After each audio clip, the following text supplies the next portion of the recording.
இன்றைக்கி நம்ம ஜீப்ராவை ப்ரீடிங் கூட போகிறோம். ஏன் இந்த முடிவுக்கு வந்தேன்னு கேட்டிங்கன்னா, ஆல்ரெடி நம்ம வந்து இந்த ஜீப்ராவை ஒரு கண்ணாடி தொட்டியில் வளர்த்துட்டு இருந்தோம். இதுதான் அந்த கண்ணாடி தொட்டி.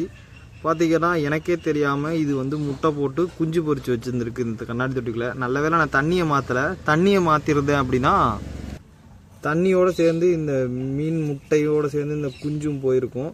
இப்போ பார்த்தீங்கன்னா இந்த ஜீப்ராவை நானே உங்களுக்கு பிடிச்சி காமிக்கிறேன். வயிறை பார்த்தீங்கன்னா எவ்வளோ குண்டாக இருக்குங்கிறது உங்களுக்கே தெரியுது. என்கிட்ட ப்ரீடிங்க்கு வேறு டப்பா இல்லாதனால இந்த சின்ன டப்பாவை தான் எடுத்திருக்கேன். இதுவே இந்த ஜீப்ராவுக்கு போதும். ஏன்னா குட்டி மீன் தான், 2-3 மீனாக தான் போட போகிறோம். இதை எடுத்தாச்சு.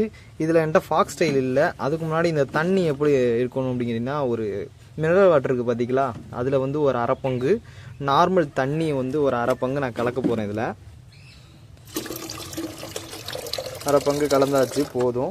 இதில் கொஞ்சம் வீட்டில் கல் உப்பு இருக்கும், அதை எடுத்து போடுங்க. நைஸ் உப்பு போட்டீங்கன்னா மீன் மண்டையை போட்டுரும்.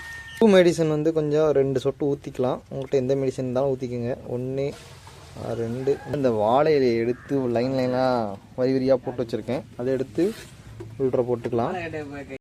பாதாம் லீஃப் ஒன்று இருக்குது, அதையும் கொஞ்சம் உள்ள போட்டுக்கலாம். தண்ணியோட பிஹெச் வேல்யூ மெயின்டைன் பண்ணுமாமா, போட்டு வைப்போம். என்கிட்ட இருந்த கொஞ்சம் ஃபாக்ஸ் ஸ்டைலையும் கட் பண்ணி அதையும் உள்ள போட்டுக்கலாம் 2. இங்கே பார்த்தீங்கன்னா வயிறு எவ்வளோ குண்டாக இருக்குன்னு தெரியும். இந்த பச்சை தான் ஆல்ரெடி எனக்கு வந்து முட்டை போட்டு கொடுத்தது. மறுபடியும் ரெடி ஆயிடுச்சு. இப்போ எடுத்து உள்ள போட்டுடலாம். இதை ஆரஞ்சு கலரில் ஜிலேபி மாதிரி இருக்குது, இதையும் எடுத்து உள்ள போட்டுருவோம். இந்த மஞ்சள் முட்டை போடுமான்னு தெரில, இருந்தாலும் வயிறு பெருசாக இருக்குது. எத்தனை நாள் ஆகும்னு தெரில, இருந்தாலும் இதையும் உள்ள போட்டுக்கலாம். போ இது பார்க்க மேல் மாதிரி தான் இருக்குது, ஆனால் எனக்கு தெரிஞ்சு இதுவும் ஃபீமேலாக தான் இருக்கும். ஃபஸ்ட் டைம் இது முட்டை போடுதுன்னு நினைக்கிறேன், அதனால தான் வயிறு கொஞ்சம் சின்னமாக இருக்குது. இதையும் ட்ரை பண்ணுவோம். மேலாக இருந்தால் என்ன 3 நாள் எல்லாத்தையும் வெளில எடுக்க போகிறோம். எல்லாமே போய் பார்த்திங்கன்னா ஓடி ஒளிஞ்சிருச்சு. எல்லாமே பார்த்திங்கன்னா வாழை இலைக்கு கீழே செட்டில் ஆகிருக்குது. அதுக்கப்புறம் இந்த ஓட்டை வழியாக வந்து இது வெளியில் வந்துடும். மறக்காமல் 3 நாளைக்கு அப்புறம் இந்த நாளையும் எடுத்து உங்களோட பழைய டப்லேயே விட்டுருங்க.